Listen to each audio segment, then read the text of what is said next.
옆에 계신 분과 인사하겠습니다. 사랑합니다. 축복합니다. 환영합니다. 오늘은 말씀을 듣기 전에 먼저 찬양 먼저 드리겠습니다.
부르신 곳에서 예배하니 어떤 상황에도 나는 예배하니 그런 가사가 있습니다.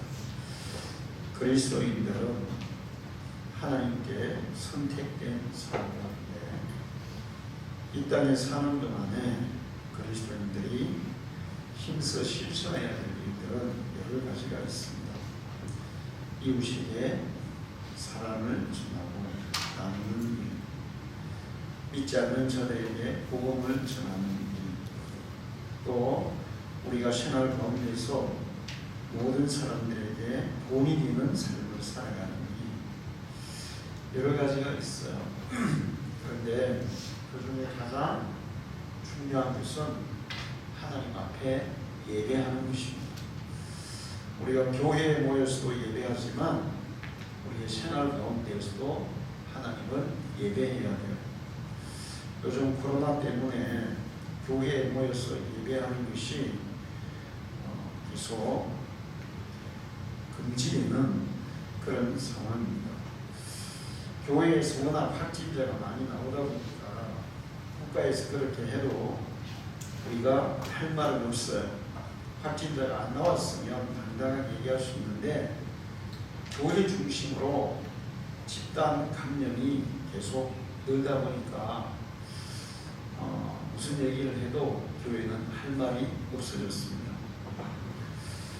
그러나 우리가 교회에서 예배를 하지 않으면 생활 가운데에서 예배가 되지 않아요. 사람들은 예배는 생활 가운데서 하면 되지 않느냐 이렇게 얘기하는데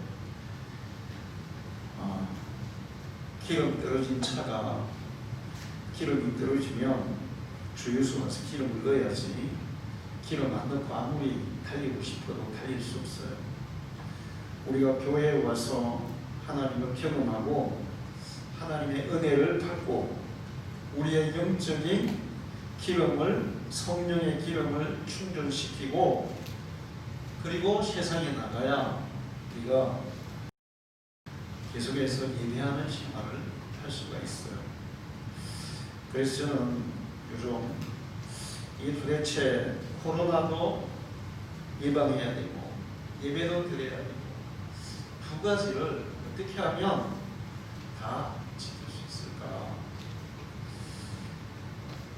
코로나에 대해서 우리가 조금 더 깊이 의사들이 연구해서 국민들에게 홍보를 해야 될 것 같아요. 코로나의 전파 경로가 어떤 것을 통해서 전파되는지, 무엇을 차단하면 코로나가 다른 사람에게 전염이 안 되는지 거기에 대해서 조금 더 분명하게 확인해서 국민들에게 가르치고 예를 들면 질병마다 전파되는 경로가 다 달라요.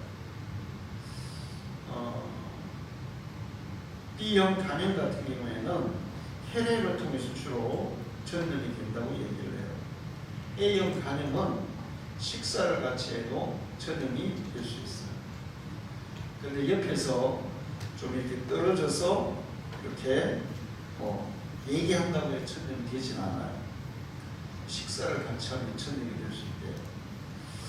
에이즈는 또 에이즈가 혈액을 통해서 다른 사람에게 전염이 되죠. 병마다 이런 전염되는 경로가 다른데 코로나도 도대체 이게 어떻게 사람들에게 전염이 되는지 정확하게 의사들이 파악해서 그 전염되는 그리고 그것을 차단하면 되는데 지금 대체적으로 우리가 아는 것은 침을 통해서 그게 우리의 코나 입이나 귀나 이런 눈이나 이런 곳으로 들어갔을 때 코로나가 전염이 된다 이런 얘기를 하죠. 그렇다면 그것을 차단하면 되는 거예요. 그리고 거리가 어느 정도 거리에서 전염이 된다. 그런 것이 확실하게 확인이 되면 그 거리를 지키고 하면 되는 거예요. 지금 우리나라에서 사회적 거리두기 3단계를 하겠다 이렇게 얘기를 해요. 자, 그럼 우리가 3단계보다 더 심하게 모든 국민들은 앞으로 2주간 동안 집에서 나오지 마라. 각자 집안에 있으라고 이렇게 했다고 칩시다. 그래서 우리가 2주간 동안 길거리에 안 나오고 집안에만 딱 들어가 있었어요. 자, 그리고 나서 이제 2주간이 지나고 나서 다시 나와서 생활하면 코로나가 종식이 됐을까요? 되지 않습니다. 2주간이 지나서 집안에만 있다가 나와서 일반 또 생활을 하게 되면 또다시 똑같이 확산되게 되어 있어요. 그럼 지금 우리는 코로나를 예방하는 방법을 찾아서 감염이 되지 않도록 하는 최대한의 방법을 찾아서 그걸 실천하면서 정상적인 생활을 하도록 하는 것이 더 중요해요. 이게 3단계 2주간 하고 다시 생활하면 또 퍼지게 되어 있고, 그러면 예를 들어서 한 달을 아예 그냥 집안에서만 나오지 말고 있으라고 했어요. 한 달 동안 집안에서 안 나오고 집안에서만 생활하다가 한 달 후에 나와서 생활하면 그 다음에 코로나가 또 안 퍼질까요?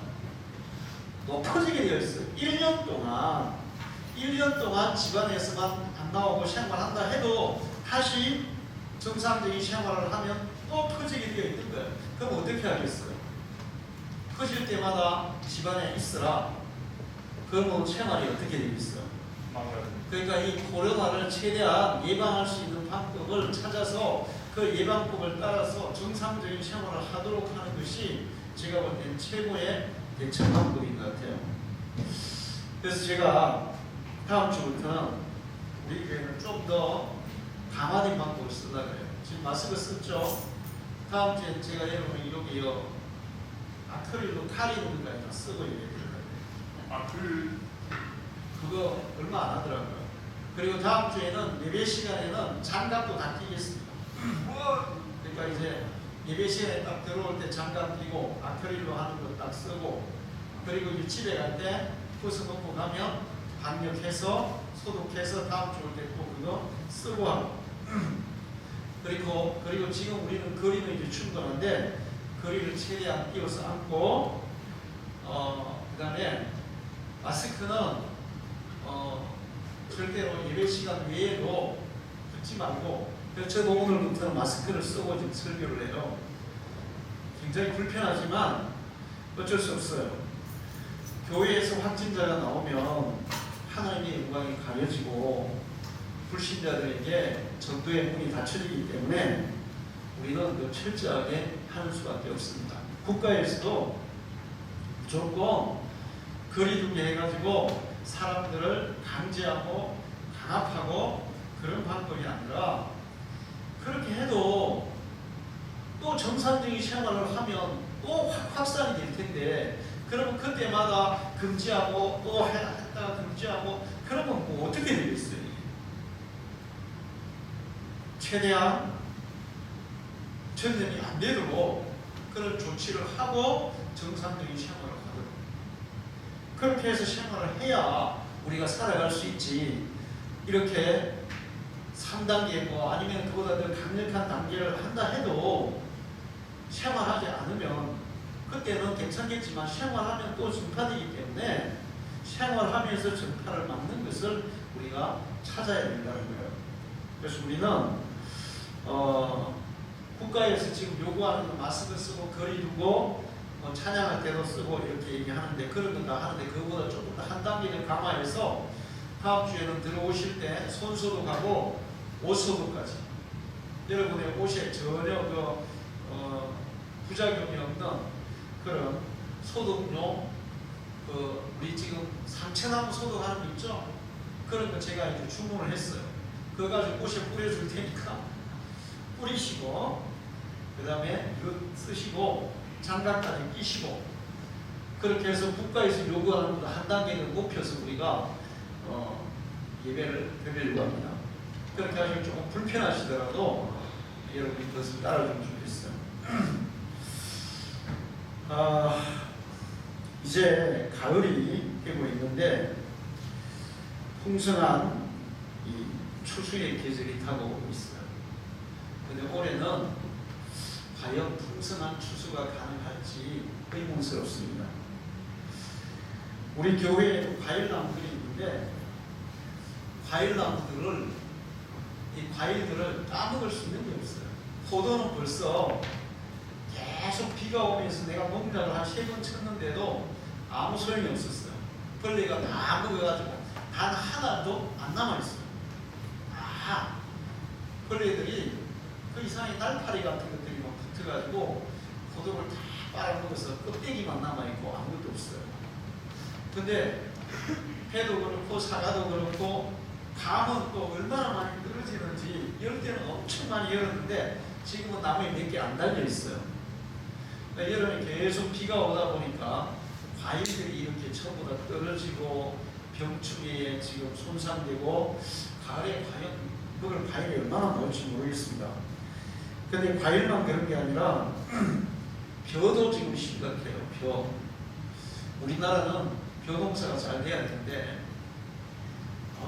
벼가 이번에 여름에 장마가 계속 되는 바람에 뭐 토열병, 무슨 병 이런 게 이화명, 나방 이런 것들이 막 이렇게 번성해가지고 벼들이 막 말라 죽어가고 있어요. 거기다가 또 벼가 이렇게 잘 자라던 논도 물이 막 홍수가 들어가지고 물이 그냥 들어서 벼들이 다 물속에 죽고 논밭이 막 완전히 땅속으로 덮여버리고, 그 다음에 고추, 호박 등등 야채들도 이 물에 한번 확 잠겨버리면 그냥 아예 쓸 수가 없어요. 잠기지 않았다 해도 고추 같은 경우에 계속 비가 오다 보니까 지금 이제 김해는 비가 좀 덜하지 않습니까? 그래서 고추가 조금 짧게 있는지 모르겠어요. 그러나 비가 많이 온 지역에는 고추가 다 이제 열려가지고 열린 게 다 말라버려요. 무슨 병이 탄저병인가 와가지고 딸 게 없다는 거예요. 그래서 지금 올 가을에 과일값이나 고추값이 엄청 뛸 거다, 그런 예상들을 하고 있습니다. 이제 수입하는 것도 쉽지가 않고, 중국도 뭐 우리나라만 면적의 농토가 전부 다 물에 잠겨버렸으니까. 그래서 제가 이제 이런 것들을 쭉 보면서 농사를 짓는데 농사는 누가 짓는가 하는 거예요. 농사가 잘 되려면 일단 토질이 좋아야 돼. 땅이 좋아야 돼. 성경에도 옥토밭의 얘기가 있지 않습니까? 옥토밭이 돼야 돼. 이 논밭이 기름져야 농사가 잘 됩니다. 그 다음에 그 위에다가 거름도 잘 해야 돼요. 농작물이 자라는 영양분을 잘 공급해야 되죠. 근데 그것만 하면 잡초가 다 잡아먹어버려요. 농작물이 자라지는 못해요. 농부가 부지런히 일을 해서 잡초를 뽑아주고, 그 다음에 또 병충해를 방지해주고, 농부가 계속 손길을 줘야, 그래야 농사가 잘 되게 되어 있어요. 제가 어릴 때 벼는 주인의 발자국 소리를 듣고 자란다, 그런 얘기를 들었어요. 주인이 벼논에, 이 논에 얼마만큼 많이 가서 정성을 기울이느냐에 따라서 벼의 결실이 달라진다는 거죠. 농부의 수고가 그렇게 중요해요. 그런데 땅이 좋고 또 기름지고, 그 다음에 또 거름을 많이 줘서 또 양분을 많이 공급하고, 농부가 밤잠 안 자고 새벽부터 밤 늦게까지 열심히 농작물을 돌봐도 그것만 가지고는 절대로 농사를 잘할 수가 없다는 것입니다. 이번에 보니까 제가 결론은 그거예요. 농사는 누가 짓느냐? 사람이 짓는 게 아니라 하나님이 짓는다는 거예요. 할렐루야. 하나님이 짓는 거예요. 사람들은 하나님이 안 계신다고 생각해요. 그래서 우리가 인간들의 수고와 노력으로 모든 것이 돌아간다고 생각해요.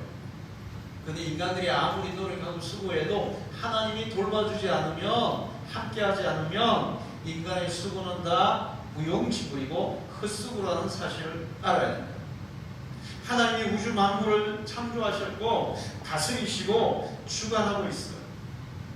하나님이 농사를 지어주지 않으면 우리의 이런 농사도 제대로 되지 않는다는 사실을 분명히 알아야 돼요. 그런데 인생도 농사라고 얘기를 합니다. 우리의 인생도 농사예요. 우리가 자식들을 키울 때 자식 뭐라 그럽니까? 잘 키우면 자식 어때 그래요? 자식 농사를 잘 지었다 그래요. 그래요. 자식을 키우는 것도 농사와 같고, 우리가 인생을 살아가는 것도 농사와 같아요. 근데 일반 논이나 밭이나 이런데 농작물을 심어서 키우는 농사보다 우리 개인의 인생의 농사가 더 어려울까요? 쉬울까요? 훨씬 어렵다는 사실입니다. 인생 농사. 밭에 고추 키우고 밭에다가 야채 심고 벼 심고 이런 거를 키우는 것보다 자식을 키우는 그 농사가 훨씬 더 어려워요. 일반적인 농사도 하나님의 돌보심이 없이는 절대로 잘 지을 수가 없어요. 그렇다면 우리의 인생의 농사도 하나님이 돌봐주지 않으면 절대로 잘 지을 수 없다는 사실을 알아야 될 줄로 믿습니다.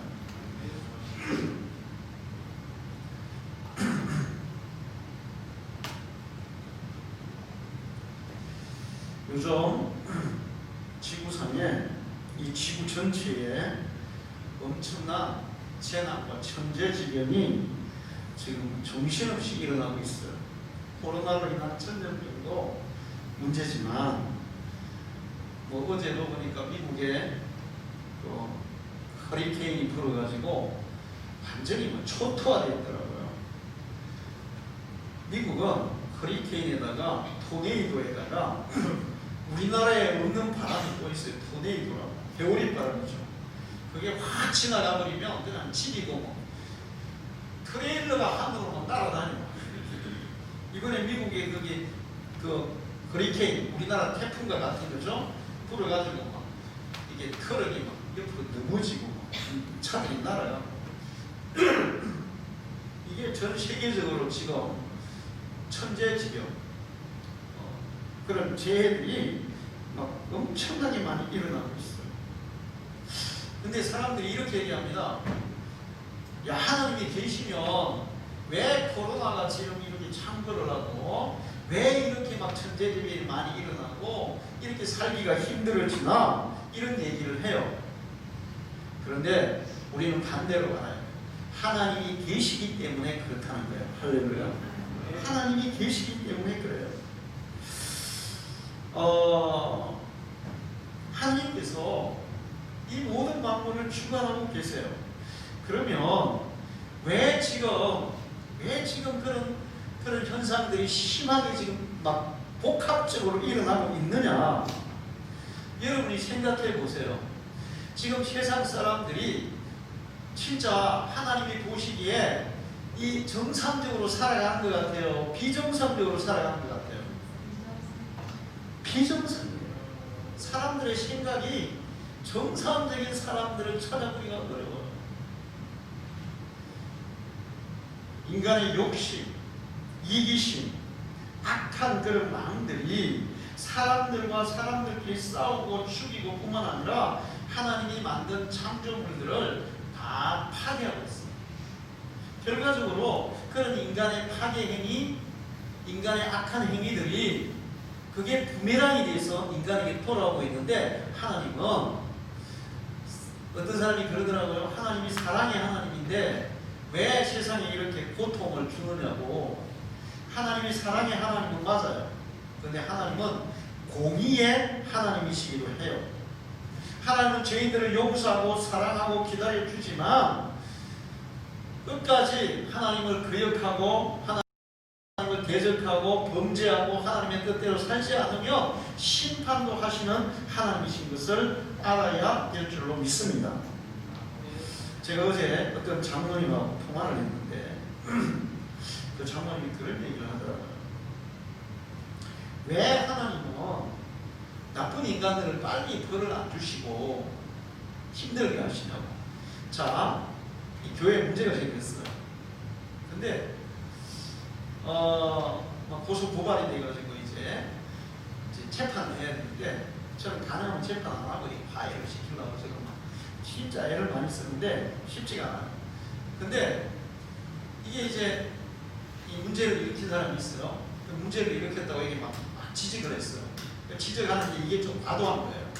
그러니까 결과적으로 그거를 누가 받냐면 원인 제공한 사람이 아니라 이걸 막 과도하게 한 이 사람이 그거를 받는단 말이에요. 근데 이 사람이 볼 때는 누가 더 죄가 많은 것 같이 보여요.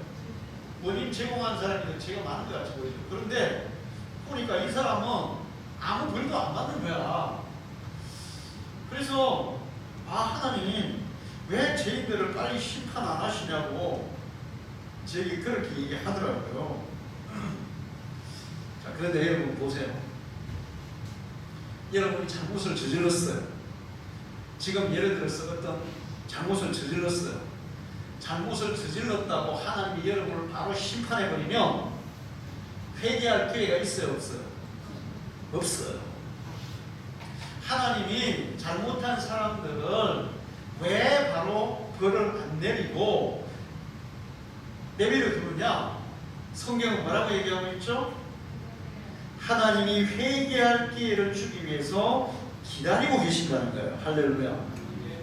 만약에 하나님이 죄 지은 사람들을 그때그때 막 심판을 해버리면 세상에 살아있을 사람이 누가 있겠어요? 여러분은 단 하루도 단 한순간도 죄를 안 짓습니까? 여기 죄 안 짓는 사람 손 들어보세요. 나도 못 든다고요. 나도. 저도 어제 회개했어요. 하나. 그 페이스북에 어떤 사람이 막 말도 안 되는 말을 해가지고 저도 그냥 너무 화나가지고 심하게 한번 얘기해버렸어요. 그랬는데 나중에 내가 생각해보니까 아이고 내가 잘못했다. 그래도 쓸데없는 짓을 내가 해가지고 나는 이제 요즘 워낙 인터넷에 막 페이스북 이런 데 막 교회를 비방하고 막 하나님을 욕하고 그런 일이 올라오면 속에서 막 천불이 나가지고 거기에 대해서 막 얘기를 안 해주면 막 속이 타서 했지만 나중에 내가 생각해보니까 내가 잘못했구나. 이제는 아예 그냥 백립하지 말아야겠다. 회개했어요. 우리가 살다 보면 하나님 앞에 바로 살려고 노력해도 끊임없이 잘못을 하고 생각으로든 마음으로든 행동으로든 말로든 그런 일들이 있어요. 만약에 하나님이 그때마다 우리를 심판한다면 우리는 무서워서 살 수가 없습니다. 하나님이 죄 짓는 사람들을 바로 심판하지 않는 것은 그들에게 회개할 기회를 주시는 거예요. 할렐루야. 그래서 베드로후서 3장 9절에 오직 약속은 어떤 이들이 더디다고 생각하는 같이 더딘 것이 아니라 오직 주께서는 너희를 대하여 오래 참으사 아무도 멸망하지 아니하고 다 회개하기에 이르기를 원하시느니라. 하나님이 참고 회개하기를 기다려 주신다는 거예요. 근데 기다리다 그래도 끝까지 회개 안 하면 어떻게 할까요? 하나님이 어떻게 하실까요? 그때는 심판하시는 거예요. 하나님이 기다려주다 더 이상 이제 이거는 기회가 없다. 그러면 심판하시는 거예요. 제가 어제 우리 청년들하고 공부하면서 그런 얘기 했어요. 어떤 분이 이 동네에 어떤 분이 간암에 걸렸어요. 그래서 제가 병원에 신방을 가서 기도를 해줬어요. 그런데 이분이 퇴원하면 교회를 오겠다는 거예요. 근데 퇴원했는데 교회를 안 와. 그래서 제가 집에 가보니까 이사를 간 거예요. 사촌에서 김해로 이사 간 거예요. 그래서 제가 동네 분들이 물어봤어요. 이분이 왜 이사 가냐니 구슬했더니 무당이 김해로 이사 가면 간암이 낫는다 해서 이사를 갔다는 거예요. 그래서 제가 이제 김해로 이사 간 집을 아파트를 찾아갔어요. 그날 찾아갔는데 부인하고 이 아픈 분이 그 시에 있더라고요. 근데 그날 저녁에 그분이 죽는 날이었어요. 제가 갔다 오고 나서 그날 밤에 그분이 죽었어요. 근데 제가 이제 딱 들어가서 이 거실 소파에 앉아서 그분을 보니까 너무 불쌍한 거예요. 지금 막 바싹 말라가지고 암으로 바싹 말라가지고 눈만 막 땡그랗게 죽음에 대한 공포가 얼마나 심한지 그분이 막 눈을 동그랗게 뜨고 자기 부인에게 막 눕히라 했다가 안치라 했다가 막 기었다가 막 정신이 안 없더라고요. 그래서 불쌍해서 기도하기 시작해요. 하나님, 기도를 딱 시작했는데 갑자기 성령께서 기도하지 마라 그러시는 거예요. 놀랐어요. 하나님이 기도하지 말라고 하신 경우 한 번도 없거든요. 무엇이든지 다 기도하라 하잖아요. 예수님은 무엇이든지 원하는 대로 다 구하라 그리하면 주시리라. 할렐루야. 그런데 기도하지 말라 그래서 제가 그래도 불쌍하잖아요. 그래서 내가 억지로 막 기도하려는데 진짜 기도가 안 되는 거예요. 이게 뭔가 머리 딱 막는 거예요. 기도를 막는 거예요.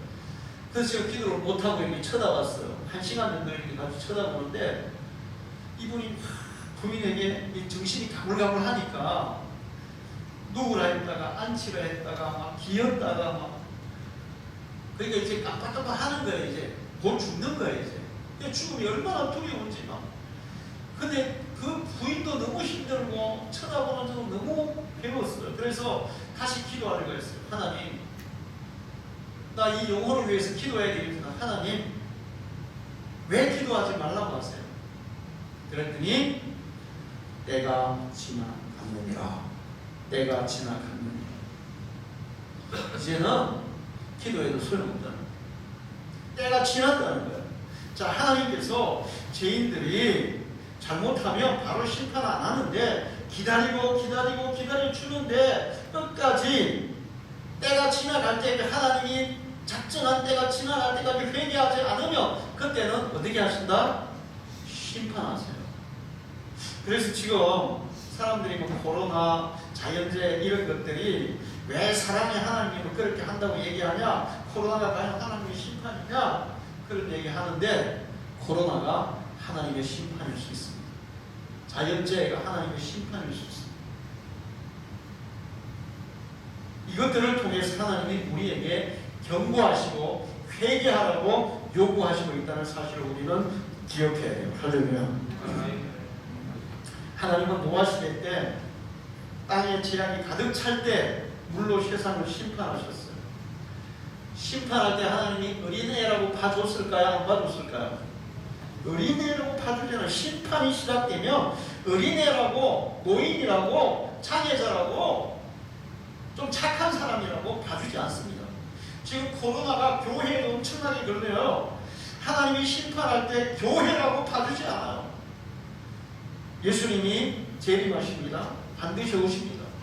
예수님이 공중 재림하셔서 성도들이 천국으로 옮겨지고 나면 세상에는 7년 대환란의 무시무시한 심판이 일어나게 되어 있어요. 그때 하나님이 교회를 봐줄까요? 그때 교회에는 지진이 안 일어날까요?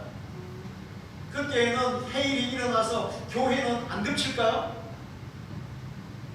교회고 믿는 사람이고 똑같이 하나님의 심판을 받을 수밖에 없어요. 소돔 고모라가 죄악으로 가득 차서 하늘에까지 막 죄가 막 솟구칠 때 불로 심판을 받았어요. 로마의 폼페이가 역시 죄악으로 가득 찼을 때 순식간에 화산으로 심판을 받았어요. 우리는 이런 일이 일어날 때 우리가 무엇을 잘못했나? 우리가 무엇을 하나님 앞에 거역했나? 도대체 인간들이 어떻게 하고 있길래 이런 일이 일어나나 생각하고 우리의 잘못을 회개하고 돌이켜야 할 줄로 믿습니다. 그렇다면, 그렇게 된다면 하나님은 즉시 그 심판을 거두실 수도 있어요. 우리는 이런 하나님의 주관하심을 인정해야 될 줄로 믿습니다. 이제 농사에 대해서 좀 더 얘기해보면 하나님께서 우리 인생의 농사를 지어줘야 자식 농사도 잘 되고 인생 농사도 잘 되고 우리의 하는 모든 일들, 우리의 삶이 이 풍성한 결실을 맺는 삶으로 살아갈 수가 있어요. 그런데 사람들이 하나님이 우리를 농사 짓도록 하지 않는 거예요.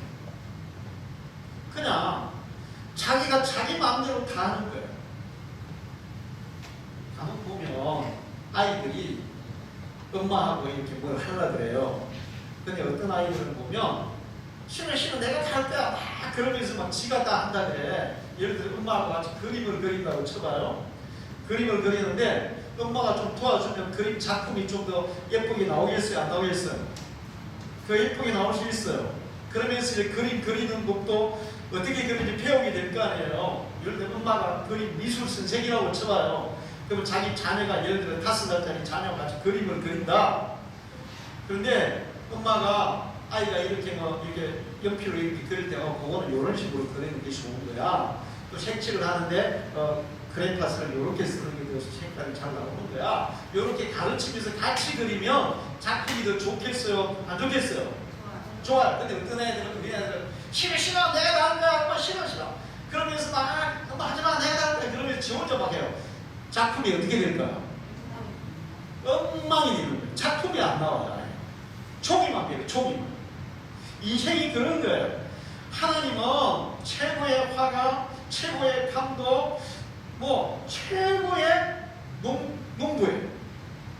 그래서 우리가 인생 농사를 지을 때 하나님이 우리와 함께 하셔서 그것은 이렇게 하는 게 좋은 거야. 그것은 이렇게 하는 게 좋은 거야.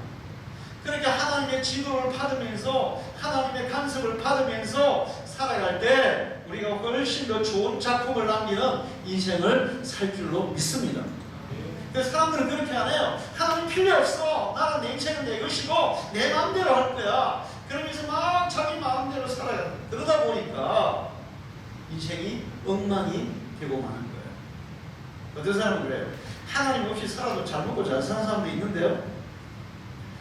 잘 먹고 잘 사는 사람이 있어요. 근데 세상에서 잘 먹고 잘 사는 게 과연 잘 사는 것이냐? 제가 어릴 때 하루는 몇 살 때인지 모르겠어요. 초등학교 가기 전입니다. 우리 어머니가 반매를 갈 때 따라했어요. 그리고 그때 붉은 고무다라이 같은 게 있었는데 고무다라이를 이렇게 놓고 제가 그 고무다라이 안에 있었어요. 우리 어머니는 나를 고무다라이 안에 넣어놓고 밭을 메고 있었고 그때 하늘이 구름이 약간 끼고 바람이 좀 많이 불었고 그 다음에 하늘이 굉장히 맑았습니다. 근데 제가 있던 데가 뽕나무 밑이었어요. 뽕나무 밑. 근데 바람이 부니까 오디가 다라이 안으로 툭툭 떨어지더라고요. 그래서 저는 그거를 이렇게 주워 먹고 근데 오디가 너무 달콤하고 맛있었어요. 하늘은 맑고 오디는 톡톡 떨어져서 먹으니까 너무 달콤하고. 근데 그때 제가 초등학교 가기 전에 근데 갑자기 인생에 대해서 생각했어요. 제가 그때 갑자기 인생에 대해서 생각하는데 자 우리 집은 잘 살았거든요. 경제적으로 잘 살았어요. 어머니가 지금 밭을 메고 나는 이제 다라이 안에서 안전하게 지금 달콤한 오니를 먹고 있는데도 인생이 막막한 거예요. 희망이 없는 거예요. 인간이 이렇게 살다가 지금 보세요. 다라이 안에서 나는 편안하게 오니 주스 먹고 달콤한 오니를 주스 먹고 있어요. 그렇죠? 그런데 이렇게 편안하고 안락하게 달콤한 거 먹으면서 산다 해도 이것만으로 인생이 끝난다면 인생은 아무런 것이야. 우리의 인생이 이 땅에서 사는 것으로 끝이 난다면, 그것으로 모든 것이 끝이 난다면 인생은 정말 희망이 있는 것이야. 아무런 것이야. 그런 느낌을 받았어요. 자, 세상에서 잘 먹고 잘 살아도 그냥 죽음으로 그 모든 것이 끝나버린다면 인생은 대단히 허무한 거예요. 할렐루야. 하나님이 예비하신 영원한 생명, 영원한 하늘나라, 그것이 준비되어 있는 사람만이 희망이 있고 그것이 준비되어 있는 사람만이 인생을 정말 복되게 사는 것인 줄로 믿습니다. 그리고 이 땅에 사는 동안에도 하나님이 우리 인생의 농사를 지어줘야 그 좋은 결실을 하는, 좋은 추수를 하는 인생을 살아갈 수 있음을 기억하기를 축원합니다.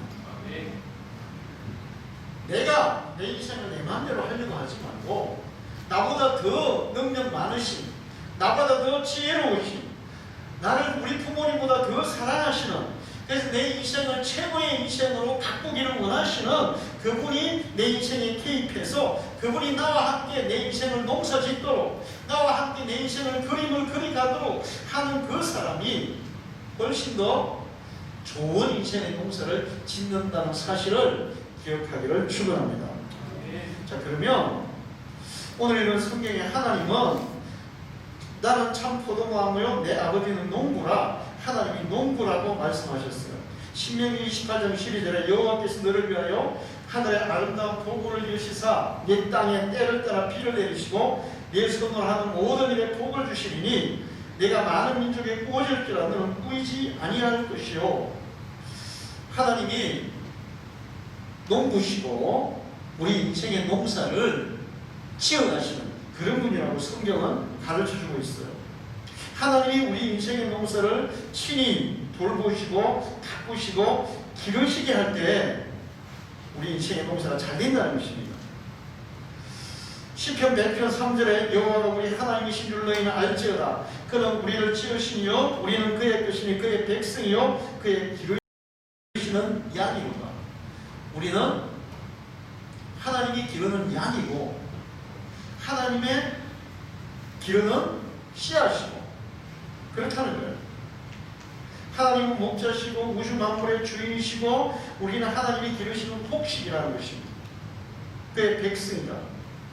그러므로 하나님이 우리의 농사를 지어줘야 하나님이 목자가 되셔서 우리를 인도해줘야 우리가 그 좋은 인생을 살아갈 수 있다고 말씀하고 있어요. 그러면 이제 하나님께서 어떤 사람들에게 개입하셔서 그 사람들의 인생 농사를 지어주시느냐 하는 거예요. 하나님과 상관없는 사람들의 인생 농사를 하나님이 지어줘요? 안 지어줘요? 안 지어줘요. 안 지어준다. 여기 예를 들어서 다정이가 최고의 화가고 미술 선생님이라고 쳐요. 다정이가 미술 선생님이고 최고의 화가인데 미술학원을 차렸어. 미술학원을 차렸어요. 미술 선생님이야. 우리나라의 최고 화가야. 그러니까 정말 유명한 선생님이야. 그럼 다정이의 지도를 받으려면 어떻게 해야 되죠? 어떻게 해야 돼요? 그 미술 학원에 등록해야죠. 그 학원에 가야 되는 거예요. 내가 아무리 지도를 받고 싶어도 학원에 안 가면 지도 받아요? 못 받아요? 못 받아요. 그리고 다정이를 내 스승으로 어떻게 해야 돼요? 삼아야 돼요. 할렐루야. 나하고 상관없으면 학원에 등록도 안 하고 나의 스승이 되지 않으면 배울 수 없는 거예요. 하나님이 우리의 농사를 지으려면 하나님과의 우리의 관계가 그렇게 돼야 되는데 첫째는 어떻게 되냐면 하나님을 회개할 때 하나님이 우리를 농사를 지어준다는 거예요. 시편 34편 9절에 너희 성도들아 여호와를 회개하라. 그를 회개하는 자에게는 부족함이 없도다. 할렐루야. 높은 사람이나 낮은 사람을 만나고 여호와를 회개하는 자들에게 복을 주시리로다. 시편 149, 19절에 그는 자기를 회개하는 자들의 소원을 이루어 주시며 그들의 부르심을 들으사 구원하시리로다. 하나님을 회개하는 자들에게 부족함이 없도록 풍성한 양식을 공급하시고, 이 양식이라는 물질적인 양식만 말하는 게 아니라 영적인 양식, 우리의 마음의 양식, 우리의 영혼의 양식, 우리의 현실의 양식, 풍성한 양식을 공급하시고, 곡식들도 양분이 좋아야 잘 자라요, 안 자라요? 양분이 좋아야 잘 자라요. 우리 최장로님이 그 조상들 묘를 지난번에 그 어머니 장례하더니 잘 정리를 해놨어요. 그러면서 밭인데 밭을 이제 그 정리하면서 묘를 정리하면서 땅을 이렇게 덮은 좀 그런 별로 안 좋은 땅을 덮은 거예요. 그래서 최장로님이 거기다가 나무를 많이 좀 심었거든. 근데 기존 밭으로 쓰던 땅에 심은 나무는 잘 자랐는데 이렇게 덮어놨는데 심은 나무는 다 말아 죽었대. 뭐가 문제일까요? 양푼이 없어요. 양푼이. 그를 회개하는 자에게 부족함이 없도록 하나님께서 풍성한 양분을 공급해 주신다는 겁니다. 할렐루야. 하나님을 회개하는 자들에게 복을 주시고, 하나님을 회개하는 자들에게 구원해 주시고, 회개하는 자들을 농사를 지어줘요. 회개한다는 게 뭐예요? 하나님을 믿고 하나님을 경배하는 사람이라는 거예요. 할렐루야. 하나님을 경배하는 사람, 하나님을 믿고 하나님을 경배하는 사람이 하나님을 회개하는 자들인데, 이런 자들에는 하나님이 좋은 농사를 지으신다. 두 번째는 범사에 하나님을 인정하고 하나님의 뜻을 따라 사는 자들이다. 자, 혜진이는 길을 잘 알까요? 모를까요? 예를 들어서 이제 전혀 모르는데 근데 이제 최 장로님은 예를 들어 최 장로님 고향을 생각해 봅시다. 최 장로님 고향에 이렇게 혜진이를 데려갔어. 그럼 최 장로님은 고향길을 다 잘 알아요? 몰라요? 혜진이는 알아요? 몰라요? 전혀 몰라요. 그런데 혜진이가 정말 길을 잃지 않고 그 길을 바르게 걸어가려면 누구 손잡고 가야 돼요? 아빠 손잡고 가야 돼요. 길도 모르면서. 사람들이 그래요. 사람들이 자기 인생길을 제대로 아는 사람이 누가 있습니까? 1년 후를 누가 알고 10년 후를 누가 알고 10분 후도 모른다고요. 이 세상의 길보다 더 찾기 어려운 길이 우리 인생의 길이에요. 그러면 우리의 인생의 길을 가장 잘 아시는 분, 그 하나님의 손을 잡고 하나님을 인정하고 그분이 이끄시는 대로 따라가는 사람이 인생의 길을 잃지 않고 제대로 살아갈 수 있는 것입니다. 할렐루야. 신명기 26장 17절 18절에 내가 오늘 여호와를 내 하나님으로 인정하고 하나님을 인정하고 내 하나님으로 인정하고 또 그 도를 행한다는 하나님의 말씀을 따르고 그의 명령과 규례와 법도를 지키며 그의 소리를 들으라. 여호와께서 네게 말씀하신 대로 오늘 너를 그의 보배로운 백성이 되게 하시고 그의 모든 명령을 지키라 하금하셨느니라. 그래서 잠언서 3장 6절에 보면 너는 범사의 그를 인정하라. 그리하면 내 길을 지도하시리라. 할렐루야. 하나님을 인정하고 그분의 뜻을 따르는 사람의 그 길을 하나님이 가장 복된 길로 인도하신다는 것. 그래야 우리의 인생 용서가 잘 되게 되어 있어요. 할렐루야. 그 다음에 하나님의 영적인 양식을 잘 먹어야 돼요. 시편 107편 9절에 그가 사모하는 영혼에게 만족을 주시며 줄인 영혼에게 좋은 것으로 채워주시기보다 78편 10편 24절에 그들에게 만나를 비같이 내리 먹이시며 하늘 양식을 그들에게 주셨나니. 자, 하나님은 하나님의 백성들에게 양식을 주시는 분이에요. 할렐루야. 하나님이 주시는 양식을 잘 먹는 사람이 인생의 농사가 잘 될 줄 믿습니다. 하나님은 우리의 육신의 양식, 이거는 정말 뭐 기도 안 해도 하나님 다 주시는 거예요. 우리 영혼의 양식, 우리 마음의 양식, 우리 지성의 양식, 인생을 살아가는데 필요한 모든 양식들, 그것을 하나님이 우리에게 먹이시는 거예요. 이스라엘 백성들은 40년 동안 광야에서 만나를 먹이셔서 그들을 인도하신 것처럼 하나님은 하나님의 백성들을 먹이시는 거예요. 여러분이 하나님의 백성이 되셔서 하나님이 주시는 양분을 잘 드시고 살아가면 농사가 잘 될 줄 믿습니다. 그리고 예수 그리스도와 항상 함께 하는 사람들입니다. 시편 73편 23절에 내가 항상 주와 함께하니 주께서 내 오른손을 붙드셨나이다. 창세기 5장 24절에 에녹이 하나님과 동행하더니 하나님이 그를 데려가시고는 세상에 있지 아니하였더라. 여러분이 이 땅에 사는 동안에 하나님과 예수 그리스도와 동행하기를 축복합니다. 하나님은 우리가 동행하세요. 여러분 경험해보세요. 경험해보세요. 여러분이 정말 하나님과 동행하면 어떤 순간에 내가 어떤 잘못된 생각을 해요. 나도 모르게 잘못 생각이 들어와요. 근데 갑자기 좀 성령께서 야, 그거는 잘못된 생각이야. 이렇게 생각하면 어떻겠니? 이런 음성이 들린다니까요. 할렐루야. 네? 그런 음성이 들린다니까요.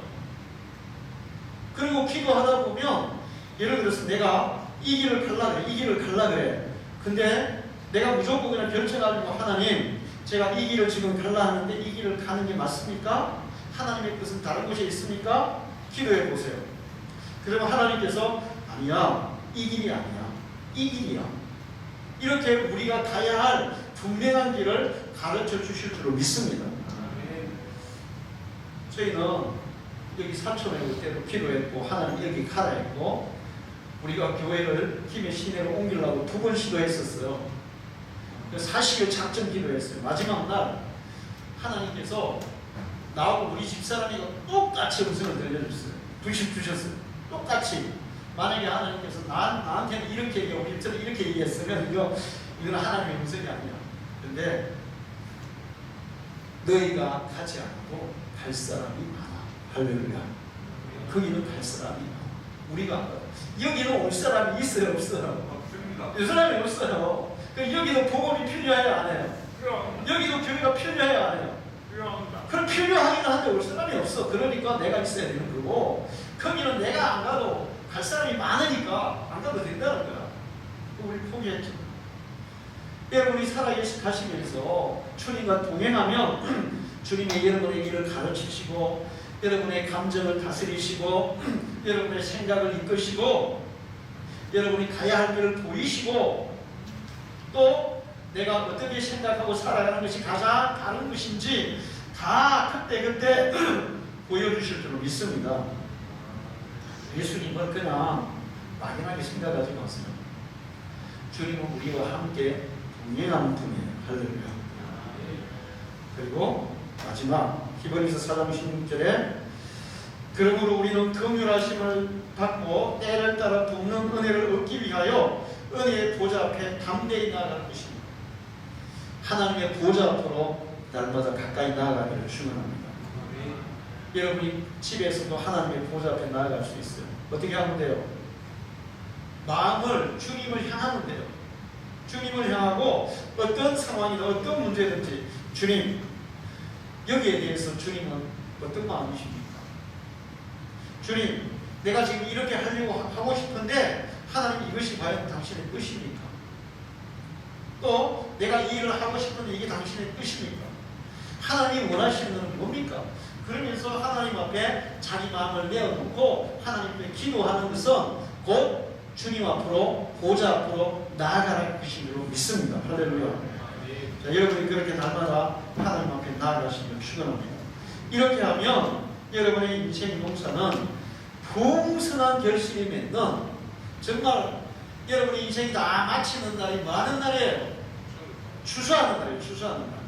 그때 어마어마하게 좋은 결실의 추수를 해서 하늘의 천국 창고에 가득 쌓는 그런 사람들이 될 줄로 믿습니다.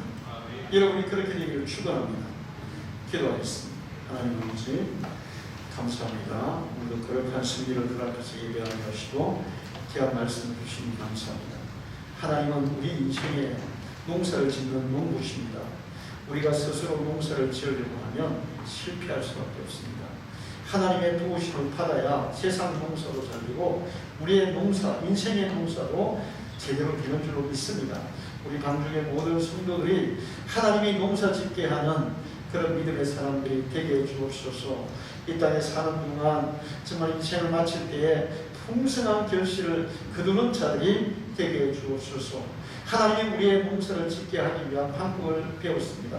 날마다 주님과 동행하고 하나님의 보좌 앞으로 나아가고 하나님의 주시는 풍성한 영적인 양식을 공급받아 살아가는 저희들 하나님을 경외함으로 하나님이 우리에게 복을 주시고 우리의 모든 것들을 채우시는 그 은혜를 누리며 살아가는 저희들 되게 해 주옵소서. 예수님의 이름으로 기도하옵나이다. 아멘.